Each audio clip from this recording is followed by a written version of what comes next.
আসসালামু আলাইকুম বন্ধুরা, আপনারা দেখছেন আমার অত্যন্ত শখের দুটি কবুতর, রেড চেকার রেসিং বেবি। এই কবুতরটার বয়স 10 বছর, 2015 সালে জন্ম এটাকে আমি এক ভাইয়ের কাছ থেকে সংগ্রহ করেছি। আর এটি একটি ভাইয়ের কাছ থেকে সংগ্রহ করেছি, এটি 2019 সালের। যাই হোক, এটি থেকে আমার একটি সুন্দর একটি ফুটফুটে বেবি হয়েছে। তো সবাই এর জন্য দোয়া করবেন। এবং আমি এটাকে দেখানোর উদ্দেশ্য হলো, আপনারা যারা কবুতর পালেন তারা অবশ্যই এই শীতে কবুতরকে রোদে দিবেন। রোদে দিলে একমাত্র এগুলোকে এই শীতে বাঁচানো সম্ভব।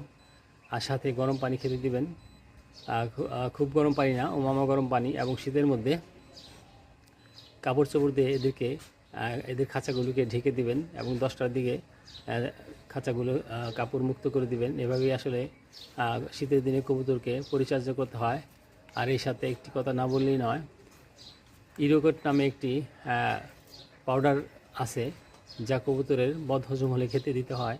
এগুলো এই শীতের মধ্যে একটু একটু করে খাওয়াতে পারেন, তাহলে বদহজমের যে শীতের সময় যে ভিতরে পানি ঠান্ডা হয়ে থাকে সেগুলো কেটে যাবে। এইভাবেই আমি কবুতরের পরিচর্যা করে থাকি। আপনারা দেখুন, আমার আরেকটি কবুতর আমি রোদে দিয়েছি। দেখুন বন্ধুরা, এটি আমার আরেকটি সবজি কবুতর। এটির দুটি বাচ্চা হয়েছে, আপনারা দেখছেন।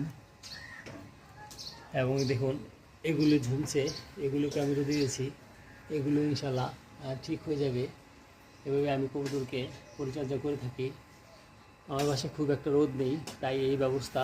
যাই হোক বন্ধুরা, ভিডিওটি যদি ভালো লাগে তাহলে অবশ্যই শেয়ার করে পাশে থাকবেন। আসসালামু আলাইকুম, শুভ সকাল।